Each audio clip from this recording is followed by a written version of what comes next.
G'day folks, before we get started today, I just want to make a quick shout out to the folks over at Tradify who are the sponsors for this episode. Tradify is a job management app which essentially is helping over 18,000 trade-based businesses from all over the world streamline their administration. So things like handling inquiry, getting quotes out quickly, scheduling your team members, taking payment on site, so on and so forth. All of this stuff is managed through the Tradify app. Now, they are an amazing company that also have a hugely invested interest in the industry, and if you have any doubt about that, I encourage you to just go on Google right now, Tradify Pulse report, to see the amazing content they create just to aid the industry. It's just brilliant. They're the real deal. They've been on the show a number of times. We love having them on, and they've come to the party this time, guys, for you site shed enthusiasts out there. So if you guys want to go check out this amazing tool, they're going to give you 50% off for 3 months for just doing the following thing. Head across to your app store. So whether that's your Apple App Store or maybe it's Google Play, or if you're sitting at your desktop computer, head across to tradifyhq.com and sign up for the 14-day free trial. Now, when you get to the checkout there, you can enter the following code, SITESHED50. That's SITESHED50 as in the number 50,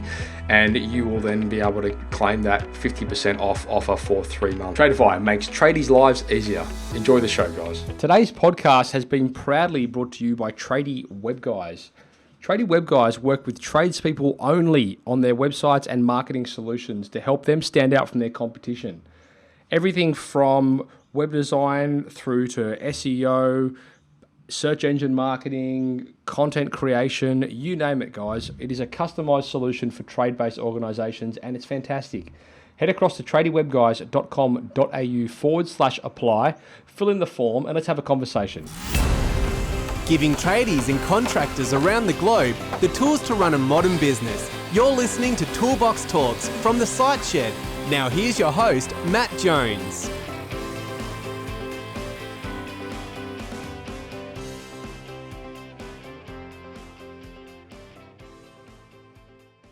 Michael, g'day. Welcome back to the Site Shed podcast. Well, glad to be back. Thanks for having me. Mate, we spoke back in November of 2020. Yes. So welcome back. We were there talking about the Tradify Pulse report, which was a great little episode and an awesome report you guys put together, I suppose, in the thick of it, really, wasn't it? It was sort of right in the middle of the whole COVID thing. I feel like, well, for us anyway, now in Australia and New Zealand, we're kind of in the wake of it. I know our North American friends are certainly not sharing that enthusiasm, or European friends as well. Right.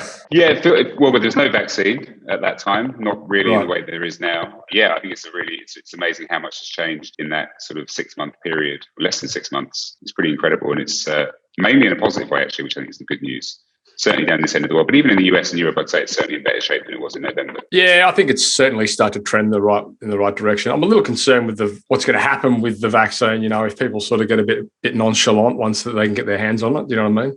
Yeah. We'll see if there's any resurgence with cases, but anyway, we won't know, I suppose, until it all happens. But I suppose, like, optimistically, people are feeling a bit better about it, right? Businesses are certainly feeling a bit more positive. Well, based on your report, anyway, as I was saying offline, I had a look through these recent reports, and it looks like everyone's feeling pretty perky about the future. Yeah, it was pretty hard. I think the question back in November was like, what does it look like in 6 months? Like, everyone felt, back in November, the overriding sentiment, certainly down this end of the world in Australia and New Zealand, was fairly positive about the outlook, because I think the lockdowns had been slightly less harsh. And actually, the good news is, when we look forward 6 months, I was more worried about the economic impacts and what that might mean for even for this end of the world in terms of the broader population. But actually, the positivity is still there, which is great. It's good to see that. I think one thing I am seeing a little bit with some clients, a couple of clients, project-based guys, got a couple of roofers, a couple of builders, is they're saying that there's like they're getting a lot of their funds tied up. Like, a lot of people have haven't, like, some of the principal contractors haven't been paying on time and a few things like that, which I found interesting. But from a residential point of view, I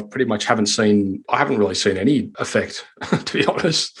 Like, most of our guys, the guys that were doing it right were like, cool, let's go market. And they went all in, and they've done really well out of it, not surprisingly. The anecdotal evidence is definitely that a lot of trades companies definitely got more work than they can cope with still, which has been really positive. I don't think we necessarily expected to see it bounce back quite in that way. I think some of the government interventions help that, for sure. Yeah. In terms of giving consumers some benefits, like the home builder scheme, to be able to do that. But that's been a really good thing to see. Yeah, and we had JobKeeper, and we had a few other initiatives which sort of serve the small business quite well. So I think that's made a huge difference. Yeah, I imagine, if we didn't have that assistance, it'd be a different conversation. Possibly. Yeah, I think it definitely would be. Yeah, because there's a sort of postponement of international holidays, which puts, other things, discretionary spend that people may have done that put more money into people's pockets, I think, to spend on renovation or housework. But that only goes so far. I think some of the incentives have certainly helped. And actually, Australia and the UK are quite similar in how they've approached that, to try and sort of kickstart that industry and get more movement there. I think as well, all of a sudden, when everyone's been, and not so much now, but certainly back when we last spoke, when everyone was being sent home from school, sent home from university, sent home from work, all of a sudden they're at home, they've got twice or thrice as much a load on their homes, so drains are blocking up and lights are going out and all this kind of stuff. And I think that was, a lot of the guys in the service side of the construction industry, they were like just getting slammed because there's just so many people now using services around the home. Things were just getting overloaded. So it was interesting. It was the big takeaway for me though was, and not surprisingly, all the things that you read in the media, about all the doom and gloom, it didn't become a reality for a lot of people, or most people. I think we can pretty confidently say now. And I think that's just a testament to the guys out there. I mean, we're probably preaching to the choir here, speaking to the people that are watching or listening to this podcast, but, just like all that stuff in the media, I think really is there to sell papers. And as important as it is to acknowledge it, certainly doesn't mean it's going to be your reality. And I think for the better part, it wasn't. No, it's a really hard thing. I mean, I probably, even back in November, I think if I was asked this question, I was still a bit nervous because it's just such an unknown thing. It's not like a recession. It's a bigger thing than a recession. So it's hard to sort of figure out what does that really mean. But I think, it's a great testament to trades businesses that we work with that just kept their heads down and said, okay, well, let's just, keep at this. And I think government incentives have helped so then the hiring can continue. And, there's plenty of work out there, which is fantastic. So we'd be really pleased to see that. And looking within our platform, the level of activity you see in Australia in terms of invoices being sent, quotes and jobs and the amount of work, that's sort of, for us, a kind of barometer for the level of work is pretty much stayed the same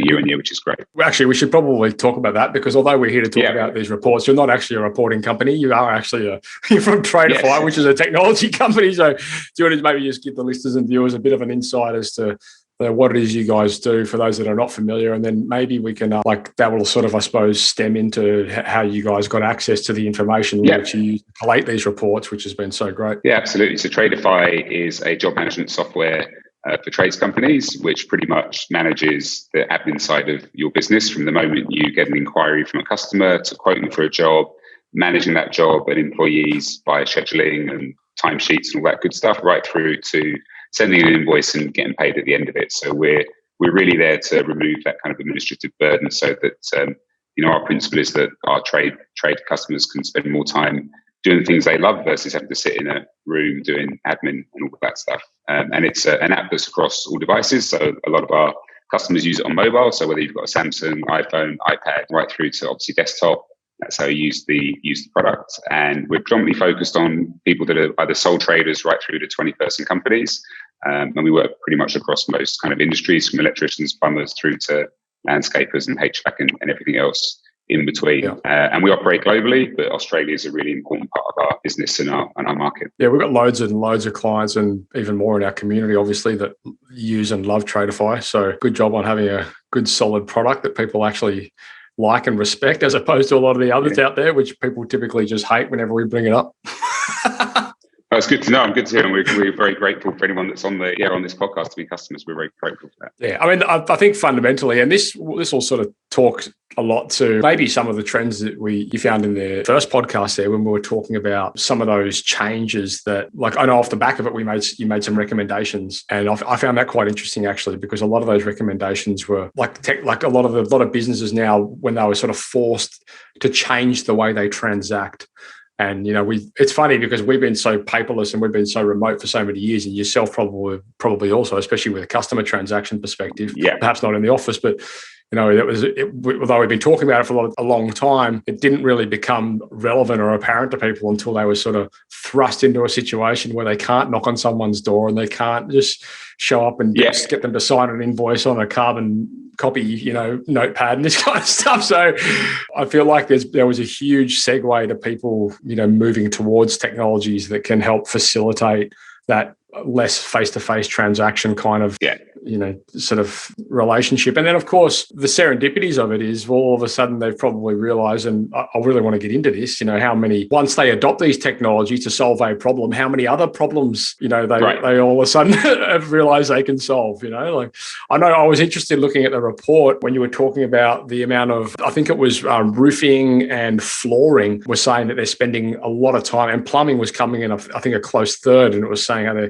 these guys spend the most time on admin, across the industry. And I found that quite interesting because it looks like the HVAC guys have really grabbed it by the horns, and they're sort of right into the technology and low admin side of things. I wonder if, do you think that's a systemic issue with those specific trades, in the sense they're being brought up by or being trained by people that haven't been using technology, or why do you think they're sort of behind the eight ball there? It's a really good question. I think it's hard to, with the sample sizes, it's probably unfair to say that all of them are behind the eight ball, but there is definitely a slight trend, and you see it with electricians and HVAC tend to be slightly more advanced in software. I think it might be the notion of one of the things we see that's quite common is a lot of these groups will speak to each other, and so they'll say, hey, I'm using Tradify or another job management software, and then it sort of grows virally from that perspective. And once they get the benefits, it becomes pretty easy for the rest of that industry to catch on and use it. But it's an area that we're thinking about and looking at. I don't have a great answer. There's not one obvious thing I could say that's different between our plumbing customers and our HVAC customers that would say they're any more or less advanced. But it's definitely an interesting thing that we saw come through the report. I would imagine that, for a plumbing company, perhaps a residential plumbing company, and they're doing lots and lots of jobs, and, maybe that would lend itself to having more admin tied to it, just purely based on the fact they've got more projects to process, invoices to send, follow-up calls to make, and that kind of stuff. So I guess that kind of makes sense. And I mean, from an HVAC point of view, their jobs are probably slightly more project-based as to, small jobs sort of based. So I guess that kind of does make sense. But then on the same note, when you look at, flooring and that kind of thing, they're more project-based as well. So I would have thought those guys would have been well and truly flying the flag. But I don't know, maybe you're right. Maybe it's a network issue. Maybe it's systemic. Who knows? I think I've noticed this since we've been doing the podcast, the conversations in our community have certainly changed over the years, and across the board, people are generally getting smarter, willing to take counsel a lot more, speak to peers, speak to colleagues. Even 10 years ago, or before that, when I was in the trades, people had that mentality of, I don't want to talk about what I'm doing right in case other people take my ideas. All this stupid, Whereas I think now there's a lot more support available, and people are kind of a lot more willing to take counsel from people and peers, especially, that are getting good results and seeing better things, ways of doing things. So we see that on Facebook and our groups, and also kind of the attribution that people put against why they chose Tradify, and it is often a colleague or co-worker or another company that's recommended it, and we see it in the chats on social where people often will post, hey, I'm looking for a really great, and they might even say quoting tool or scheduler. They might have a very specific thing in mind they're thinking about that they struggle with, and you get the recommendations that come through from that. So it's a really powerful thing. I think that's definitely changed over the years, and you're right there for sure. And so on that, actually, do you agree that a lot of people will taking, Tradify obviously is your product, do a lot of people come to Tradify to solve a problem and then realize that it solves a number of problems? Yeah, so we're quite intentional in the onboarding process. So we ideally want to try and onboard, when I say onboard, that's just a nice way of saying make sure that people use the product once they pay for it, and they understand the product as much as possible. What we don't try and do is onboard them into every single feature. We generally have a conversation that says, why have you bought the product? What are you looking to solve? And for some people, they want to get straight into quoting. They want to send an invoice. They don't necessarily want to use a lot of the other feature functionality that's in there. And then what you tend to find is they start to use that more over time when they become more confident. So I think to your earlier point around the differences in some of the industries, if someone's coming from pen and paper, it is quite a big barrier to entry initially to start using an app. And one of the things about Tradify, I think that's helped our growth, is we make it very easy to use right from the get-go. So I always have the principle, which is, if something needs an instruction manual, you haven't done a good job of building it, certainly from an application point of view, right? If you need to read an instruction manual, it's probably not a great app. So we build it with that in mind. But that said, if you come from pen and paper, there's still a level of kind of training or help that's required. And so that's an important part of what we offer. But yeah, we're quite intentional about trying to understand what the thing was that the person's trying to solve for, right? It might even just be managing their field workers, right? Trying to understand where they are, making sure they fill in timesheets and doing those types of things. So it does vary by company. It is tricky with technologies, and we see this with like loads and loads of apps and programs and softwares and solutions and whatever. People would use them for a fraction of their capability, not understand the full advantages of what that software can do from a time reduction and resource reduction sort of perspective. Yeah, but I completely relate with what you're saying. If you overload people too early with too many things, and they end up doing nothing because it's too much, and because we had a similar journey ourselves in the digital front. We're like, oh, you got websites, your marketing, you want chatbots, you want email marketing. People are like, whoa, what? I want my email set up. Yeah.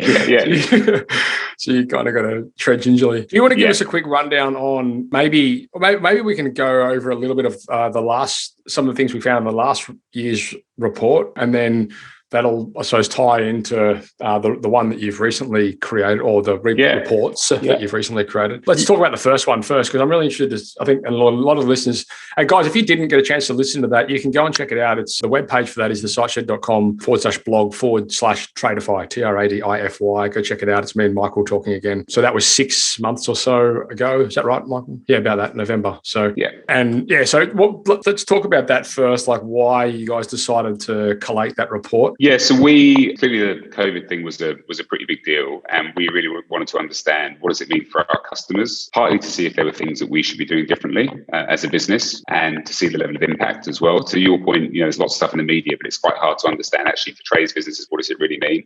So that was the sort of catalyst for doing the survey, was to understand what's the impact on our customers and how do they feel about the next 6 to 9 months? Like, is there things we should be thinking about? So that's why we did it. And also partly from a product perspective, were there things that we should think about building that we hadn't built because of COVID? To your earlier sort of observation, right? It changed how you could interact in a household. And so there were things that we did, when that happened back in sort of April of last year to the product to make sure that people could do the things they needed to do. And that was also part of it, was to get some sort of product feedback around the specific impacts of COVID. But mainly it was a sentiment thing, like what's the sentiment of our customers and are there things we should think about? So that was the reason. Yeah, sure. And I suppose what I was alluding to before is, okay, you're not actually a reporting company or a software company, but with your software, you've got access to a lot of data and trends and things like that, which gave you the ability to collate these reports. So it was a relatively decent sample size, wasn't it, from memory? I can't remember exactly what it was, but the last report, it was hundreds of our customers, so reasonably decent sample size across each of our territories. We see a lot of data, and I think part of it was confirming whether that data was reflective of everyone and what was really going on, but also to understand whether they saw that continuing in the next 6 months. Yeah, sure.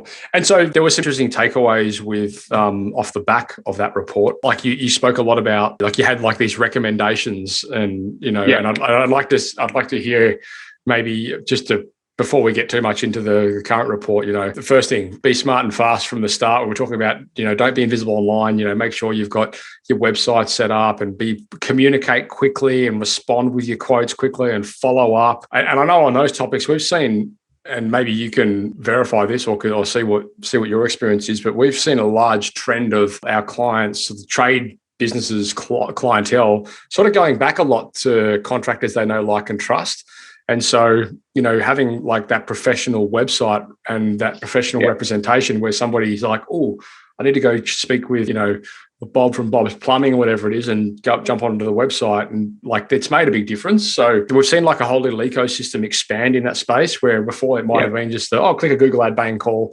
Now we're sort of saying, they're sort of taking an extra step here, and they're kind of trying to recall who they know, like, and trust, and re-engage them a bit more. Yeah, I think that's a definite trend we are seeing. I think part of it, and we see it definitely on the consumer side of things, which is there is an expectation increase around the ability to find a trades company, but also what that trades company looks like from their website through to the initial interaction with them. So whether you send them an email, like the response you get, what does that look like, right through to the quote.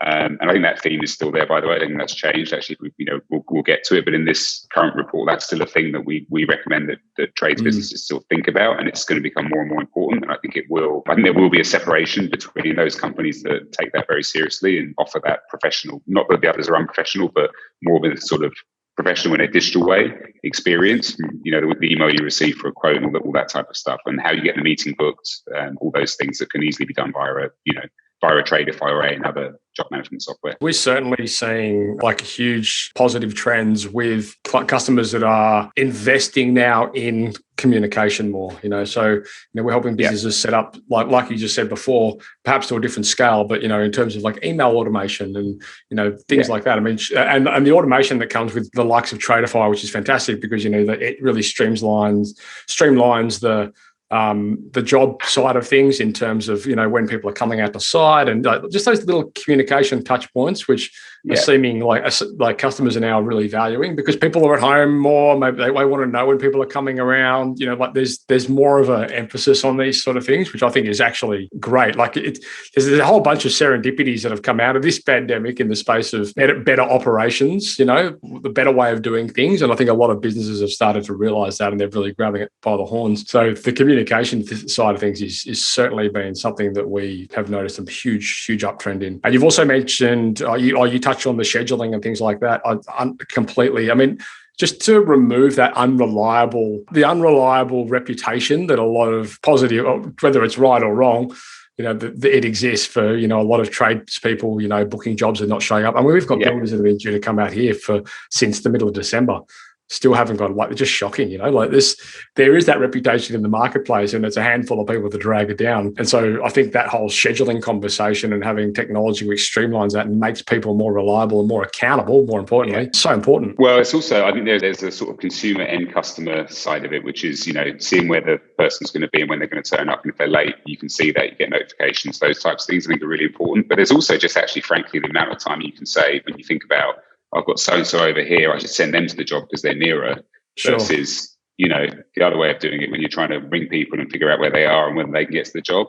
Actually having an app that just does that for you, and then you can just send a notification to that contractor or employee and get them to a job. There's just a huge amount of time saving there and efficiency, and actually the ability to probably do more jobs because of it in the end time. I know in third recommendation you guys made last time, and it was basically talking about reducing that friction point, COVID, and I think we spoke online about how we've helped a lot of guys get like COVID policies on their websites front and center and this kind of thing. Interestingly, now we've had a whole bunch of our clients say, okay, let's just take all that off because it's almost become permission to play, like it's expected now.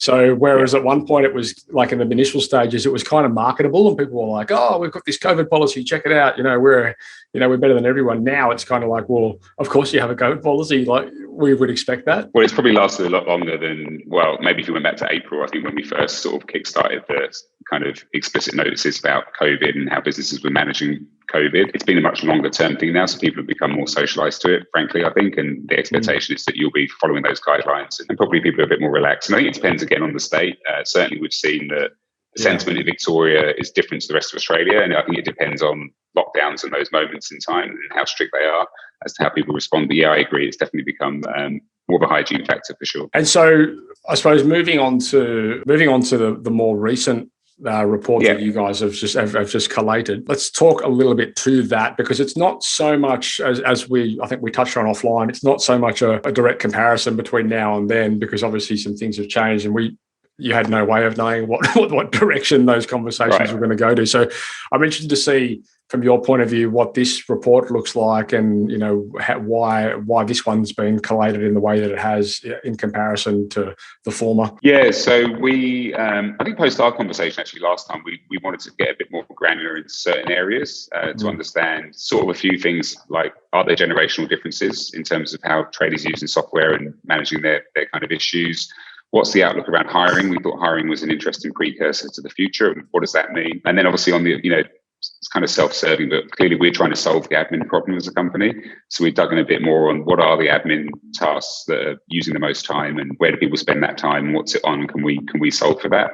Selfishly, from a product point of view, we wanted to understand that in more detail. So we're in a bit more detail in those areas, I'd say, was the big difference. Otherwise, a lot of the questions are still very similar. It's still really business sentiment and around growth and what the challenges are that our customers are facing around the broader industry. So it's probably worth me saying, actually, this is a cross-section of trades companies. It's not actually just Tradify customers that we've surveyed. That is important, because clearly we wanted to understand. Yeah, we wanted to understand, what about all those people that are using pen and paper, right? We wanted to confirm that, there is a difference between the two things, and what does that look like? So yeah. Okay. So what are some of do you want to talk to some of the key insights? So like number one, I think is the good news is that 66% of Australian trades businesses feel positive about the outlook for 2021. So that was really good to see that. Similar to the last survey, which we thought was positive, and actually, as a comparison, still considerably higher than sort of the UK or even New Zealand in terms of positive sentiment. So that was good. And it reflects our own usage data. We see that in our Australian business in terms of, like I said, jobs and quotes and invoices that go out. The other big thing, and which sort of we dug into, I think the government's sort of $1.2 billion sort of investment into the apprenticeship scheme. We were really interested in that. So we asked some specific questions around hiring. And, more than half, 52% of Australian businesses were keen to hire new staff, or said they were going to hire new staff, which was interesting. And only about 28% said they weren't going to hire an apprentice. So that was an interesting area that we sort of highlighted from this report that was different, and we thought that was interesting. And then the sort of final big area, which clearly, like I said, is really for us as a business really important, is around the admin side. Admin continues to still be, admin is a catch-all for, replying to customers, managing your team, sending quotes, managing the invoice process, and basically getting paid, and managing your suppliers. That's still a big issue for most trades companies. Are still spending at least 16 hours a week on admin, which is a really big number when you actually roll that out across a year. It's really significant. So there's still work to do there. And they were the kind of the big things that came out that were not necessarily different, but reinforced since the last survey in November. And like I said, if there's any differences, you reference a difference in a couple of categories. The only other difference was, the states where there was less positive sentiment, and that really is the ones that said they thought it was going to get worse. The only one that had around 9% was Victoria. So again, I think there is a timing thing around, lockdowns and those sort of things definitely have an impact. I had to laugh a little bit at the Northern Territory side of things. It's kind of like, what's COVID? It's quite nothing. It's quite a big difference. Yeah. I mean, it's really interesting to look at that. Yeah.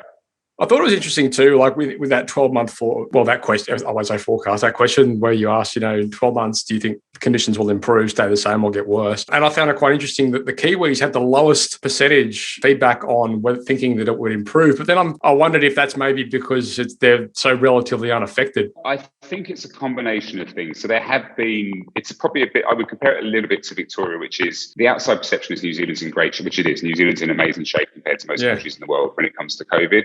But again, there's a timing thing. There have been sporadic lockdowns, which have been very short, fortunately. But I think there is a timing thing around, and probably just a nervousness about what does that mean in the next 12 months. I think the other thing is there probably have been bigger incentives, I think, in Australia and the UK, which maybe gives people a bit more of a positive boost. If you think about capital gains tax in the UK, the home builder scheme in Australia, that does make a big difference in terms of incentivizing kind of end customers to go and get work done. So that might also play a role in that. Yeah, sure. I guess that makes sense. I think it's funny though, like at some point, even here, you get like a case of COVID pops up in Victoria and they shut all the borders down. Like at some point, that's going to have to stop. I mean, I can't imagine it's going to completely disappear. I feel like shutting borders down every time there's a COVID case pops up is, at some point, we're going to have to learn to live with it and manage it better. Do you know what I mean? Like, I just feel like this is unsustainable at the moment, the way they're trying to, I get it. I get they're trying to eradicate it and lock it down, but I don't know if it's going to pan out long term. It's a really tough one to answer. I think there's clearly not a silver bullet. And I think I'd probably sit in the camp of feeling quite optimistic because of vaccines and what I see happening elsewhere, that over time, and that's probably just because I am by nature more of an optimist than a pessimist on these things. But if you'd asked me back in April last year, whether we'd be sat here having this conversation about, COVID, I probably would have said, oh, no, we would have sorted it out by then. So optimism isn't always a great thing. But I think we're going to just address it. We tend to fix these things eventually. So what are the other trends that you want to discuss? The biggest one for me, one of the other things that we've seen come through, if you ask our customers in that, what do they care about at the moment? And you've touched on a couple of these. One is actually growth is important. And it doesn't necessarily mean about necessarily more work, but how they grow their business. That's a combination of the hiring point, I think. And customer experience came up a lot. So this notion, how do I give a great customer experience? How do I do more with the existing customer base that I have? As I mentioned earlier, lots of the trades companies actually have more work than they can cope with. So actually that customer experience becomes important because I think they value the fact that why go and try and chase new work and when actually you can just foster great relationships with people you've done work for historically, and that's probably enough. So that's another theme that I thought was pretty interesting. Then the other couple of things I mentioned was that younger businesses, and when we say younger businesses, we sort of categorize the businesses in, you've been in business for less than a year, you've been in business for, I think it was 2 to 3 years, and then 3 to 5 and 10 years plus. And the younger businesses, the newer businesses actually were more positive. And so I think there are a lot of people, it's Do you think that's like partially... Do you think that's part ignorance, though? I hope not. I think it's actually people who've done it who have maybe done an apprenticeship or maybe been working with someone else who just thought, right, I'm very good at what I do. I'm going to go and set my own business up. They may well have a customer base already, and that probably fuels some of that optimism. And you would hope they wouldn't set that business up unless they had a good sort of view or forecast of the remaining sort of 6 to 9 months of work that could come through. So I think that drives the optimism. I also think that there is some generational differences as well. So there are younger tradespeople that are just also know how to set the business side up in terms of, when I say the business side, I mean the digital business side, signing up for an app like Tradify, having a web presence, like how to do the online kind of marketing side of things. I think that's driving some of that as well. But yeah, it was an interesting thing to see. And it's a positive thing because the more new business that comes in, again, I think that's good for the industry longer term. Yeah. I mean, I feel like if I was going to listen to anyone, I'd be more willing to listen to somebody that's been around 10 plus years. But then I do understand, certainly, I mean, we see it daily in our in what we do, the younger businesses that are a bit more savvy with, certain, and a bit more, perhaps a bit more receptive to, modern ways of doing things. Interesting you say, because we also did it by kind of age of the kind of owner or the company. And one thing that came out is that people that were 60 years plus were hiring more people. We're definitely really investing in apprenticeships, which I thought was a really, really positive trend and great to see. So that's good because I feel like that's kind of a testament of wisdom and experience. Yes. Do you know what I mean? Yeah, I 100% agree. I think there's and also because of the scheme that's in place, it sort of feels like I wouldn't describe it as a complete no-brainer. You obviously need to still be able to pay for half of that apprenticeship, but I think it's a really good move. They understand the future, generation of people that can help them do the work. Because one of the biggest issues is skills gaps, right? I mean, there's so much work that actually many of the companies where they struggle is actually to keep up with the work. So I think hiring apprenticeships is a really smart thing to do. And I agree that that experience sort of shines through there. So that's a couple of things we definitely saw in terms of differences between company age and then also the hiring side of things. I liked on that chart actually how in that example, how there was not one person in that 61 plus age category that was, I'm still thinking about it. I feel like that's a real young person cop out to be like, oh, I'm thinking about it. Where they'll be yes, I am. No, I'm not. It's done. Like, it's just, there's wisdom and experience there with making decisions, Yeah, that's definitely true. So that was good thing. And I think also, I think as they hire apprentices, the apprenticeship thing we're probably excited about because some of those apprentices will be, people that are digital first, and so will be much more adaptable to use software and help. I think help actually was thinking through some of the kind of admin side of things, which continues to be a kind of barrier and a bottleneck within most of these businesses. On a slight segue, I suppose, when we're talking about hiring, and this was a conversation that we saw for the first time in a long time. There was all of a sudden talent available. For years and years, we've had all of our customers and even ourselves, like it's the biggest challenge has always been trying to find and hire people for like qualified, good staff, good employees, and that kind of thing. There wasn't people around. Then all of a sudden, people freaked out. And I mean, I look back on that last graph, and I think it's probably those younger age groups that were like, "Oh, geez, hold on your money, let some people go." And the older people are probably like, perfect. Here's a chance for me to retire. Let's bring these people in and replace myself. I'm curious if you've seen what your trend is, I suppose, on the ground with these businesses with the talent pool that's been available and how that might have been, how that's sort of progressed over the last, year or so. Well, I don't have I think and again, this is really anecdotal feedback, so I don't think I have a great answer for it. The anecdotal feedback is, I think, reaffirms what you've just said, that there has been a struggle historically. There has been a skills gap. And I think that's why the apprenticeship side of things has been welcomed so much. And again, I think Australia and the UK are quite similar in that regard. The UK has other challenges around Brexit and losing a talent pool because of that. So that creates another issue there. But I think what's interesting is, that's been an ongoing issue. And I think that's why you're seeing some of the older trades businesses are definitely investing in apprentices because they understand that, if business is good in the next 6 months, actually the biggest issue is going to be hiring people to do the work for sure. So, yeah. I wonder if, it's probably a hard one to tie them together, but I wonder if in those businesses, bringing people in and hiring, if they're, in the next perhaps report, you'll see a significant difference within them trying to maybe implement technology to streamline those hiring processes, streamline onboarding, streamline operations. And do you know what I mean? Like, I feel like the focus for a lot of people has been for so many years now to find and build the right team. And now all of a sudden they're probably in a position where they're like, shit, we've got this great team. we better get our processes in order or we're going to screw it up and they're going to leave. Yeah, that's probably the next step. There are industry differences as well, which was also interesting. I don't get a perspective on that, but plumbers, plumbing companies are well ahead of the curve in terms of hiring apprentices, ahead of some of the other industries, which was also interesting. I mean, the electrician's not too far behind, but there was quite a big gap between. Interesting. And so looking at the confidence by industry, the builders seem to be well and truly ahead there. Yeah, I think that's the home builder scheme and some of the other stuff that's gone into construction, I think has helped that positive sentiment for sure. I think landscaping's sometimes partly seasonal. It's not all doom and gloom. If you look at it, 70%, it's 10% think it's going to get worse, but the vast majority, 70%, still feel pretty good that it's going to improve, which is a pretty significant number. So I think it's still widely positive, and HVAC is, pretty much stay the same is a big chunk, but actually stay the same is pretty healthy for a lot of those businesses that have seen a real boom in the last 6 months. And then, unsurprisingly to me, building and construction was by far and away pretty significant, driven by some of the schemes that are in place. I feel like our experiences with a lot of our building clients as well, because there was a lot of things sort of went ground to a halt to a degree with some, so much with projects that were running, but certainly projects that were upcoming. They sort of got put on the back burner, and then all of a sudden, once the floodgates were open, everyone's just being booked out. Now they're booked out 2 years in advance, and they're we can't even keep up. Which also I should probably qualify ties back to what we were saying previously about the whole staff pool, the hiring. All of a sudden now there's this huge rush to get people on board so they can facilitate the delivery at a schedule which they've kind of agreed to contractually. Right. Yeah. And one of the other issues which is tied into that, which I had a conversation with a fellow about yesterday, was there's an issue with material. And so a lot of these projects, I know I was talking to this builder fellow, and he's saying, well, we've got 6 months worth of material stored in our storage facility, ready to go.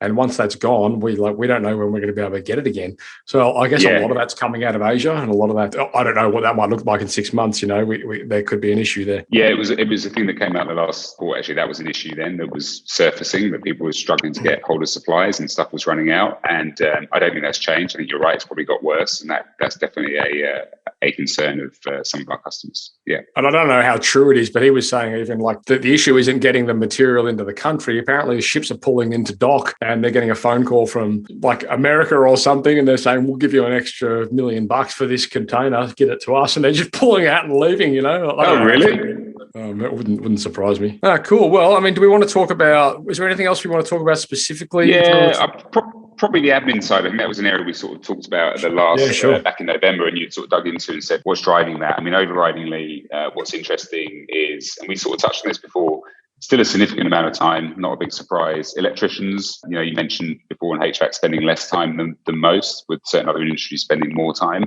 And I think when you think about, for us, and this sounds very self-serving, but I'm going to say it, those that aren't using job management software, so it's not just Tradify, it could be another provider, they're spending 11% more time on admin than those that use job management software, which kind of stands to reason, right? Because the things that are really taking time are customer communication, and most job management software can sort of deal with that on one side. Quoting is a piece that takes time. Again, most job management software is fairly automates that process.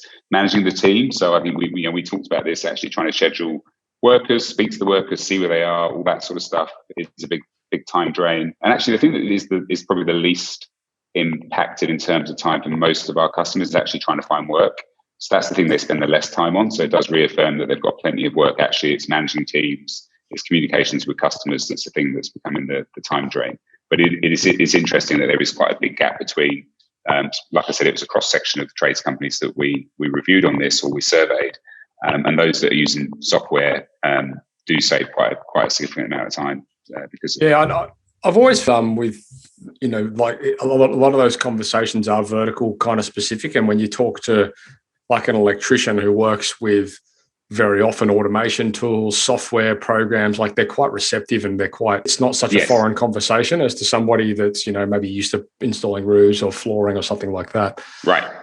So I wonder if maybe that's, got, on a vertical specific front if that's got something to do with it? It feels like the data reflects that. I hate making generalizations that say that they're finding it easy, because it may not be the case. There may be other factors, but it looks like they certainly seem to find it easier to pick up software or apps and use them. And that's reflected in our numbers of electricians that we have as customers. It's reflected in the data we see here in the survey, which is great. So I think our job is to sort of persuade some of those other categories of the benefits of moving across to an app and, automating quoting, customer communication. I mean, I think most people, what you tend to see is once they start using it, there's like this light bulb goes off and they can't believe they weren't doing it before, because of the amount of time that it saves them.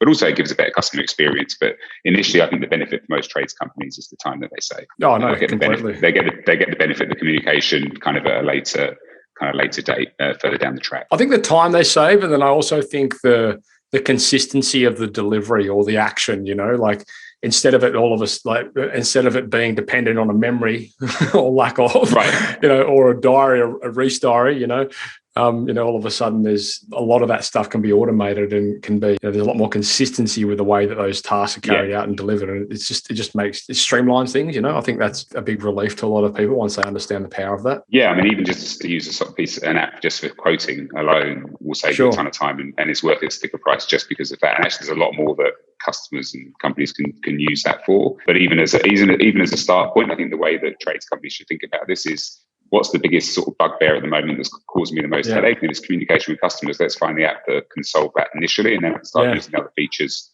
as I become more comfortable with using that piece of the software. No, exactly. I mean, just like you say, invoicing and getting paid on site. I mean, geez, what a huge. I mean, back when I was doing my apprenticeship, it was never even a thing. I just presume the way you run a business is you go to a job, you do the work, you leave a carbon copy invoice, they don't pay it, you get the lady in the office to chase it up for 6 months, and then it ends up going to the debt collectors, and they don't get paid anyway. I just thought that was the way businesses run.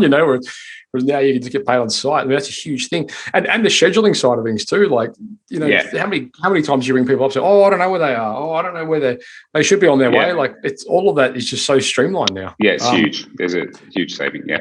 The other thing as well, which I think is important to bring up, which is a little bit off topic, but the compliance advantages of some of these tools, being able to, I think a lot of guys sort of don't really see the true potential of how much these apps and softwares and tools can aid you when it comes to conversations around compliance. Like we had a client who was telling me that, it's probably going back a year or so, but he was saying how one of his guys went out to a job and they were in the habit. Actually, I think they were using Tradify. To be honest, and the part of their procedure was they had to go out to a job and they had to take photos of the workspace before they did it in the app, and then they had to take photos on completion. And one of the customers came back and said, "Oh, your plumbers scratched our wall cladding," and they were able to say, "Well, no, they don't. No, we didn't. Here's the photo," and they showed them the before photo. Yeah. Even that sort of stuff is amazing. Yeah. So there's so many little serendipities there, which I think get overlooked, And what we love about it is too, like this guy's. Especially, like we can just sort of say, do you have any photos of this job that we can use in your marketing? Yeah, sure. Here's a whole bunch of them. They're already there. They've done it. Like without even knowing it. If I say to them, I need some photos for marketing, they'll say, I haven't got any. And if I say, have you got any compliance photos for the jobs you've done? Oh, yeah, loads of them, about 20. But yeah, okay, great. So there it is. Yeah. Yeah, that's what I mean. I think it's small steps. I think it's starting with some of that stuff, and then you gradually realise the benefits of, most of our customers, a lot of them use the jobs functionality, which is what you're describing, where you can take pictures, sign workloads, and all this kind of stuff within the app. Some don't. Some will just use it to do a quote, send an invoice. The invoice might plug straight into Xero or MyOb or QuickBooks, whatever sort of accountancy package they might use. And even just doing that saves tons of time. And then as they become more sort of comfortable with the app, they start to use other features like photography, job completion, those types of things as well, which again is another great vehicle to communicate with customers. Oh, you've got a slide here which says people have saved, they're spending 8% less time on managing staff through using technology, and they're also reducing 13% less time in their quoting. It's massive. It's huge. If you look at that from an hours perspective on it, if you're spending 16 hours a week on admin, it's a pretty big number over time. And like I say, it's either a number you can use to do more work, which is often not what people want to be doing, or it's actually just to get some time back and enjoy life a bit more. Sure. Yeah. Great. Was there anything else you wanted to discuss? No, I think we covered most of the topics, to be honest. Awesome. Oh, great. Well, is there likely to be any more of these? I think. Well, so I'm hoping at some point it won't be a pulse survey about COVID. It will just be a pulse survey. So I think the principle of us sort of canvass an opinion within the industry about how things are going on their outlook. I think it's still an important thing that we want to keep doing.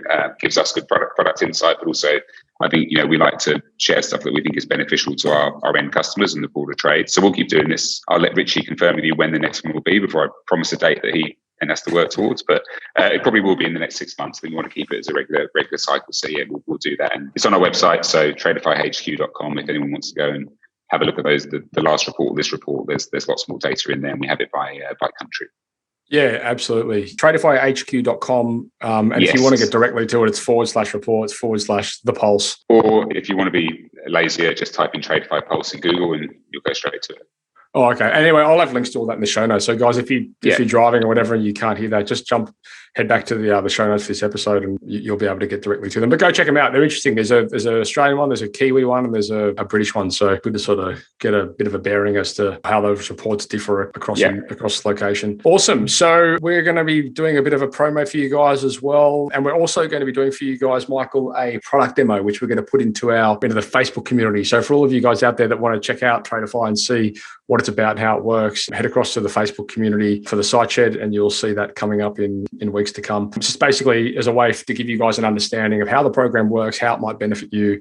And then there's Michael and the team have also given you guys a pretty hefty discount promo just as site shed enthusiasts. So you'll get some pretty cool initiatives there in regard to that. Michael, thank you once again for your time. This has been great. These conversations are brilliant. It's really good to get some actual from the trenches inside as to what's happening out there, and good on you for taking I can't imagine these are easy things to collate, but you certainly have been doing a good job of it. So on behalf of the industry, thank you.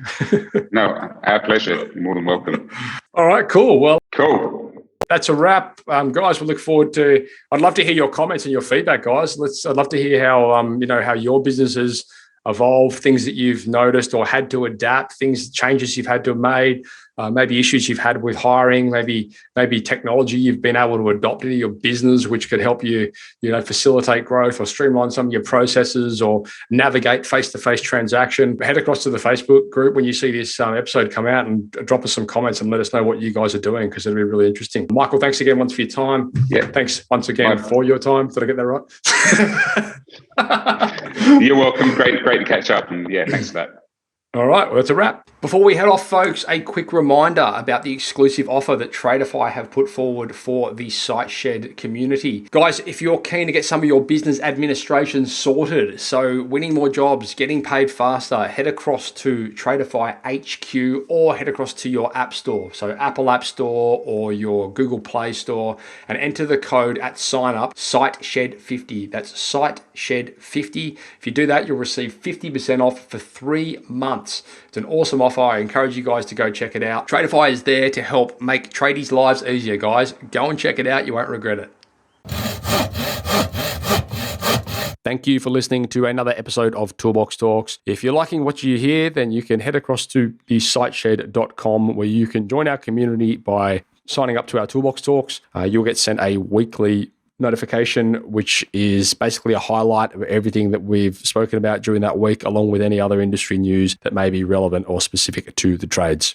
If you're enjoying the show, you can head across to iTunes, Stitcher, or SoundCloud, where you can leave us a review. That would be fantastic, and all the reviews get read out in the show. Likewise, if you have any friends or colleagues that you think would benefit from this show and the episodes that we create, then please go ahead and share it with them.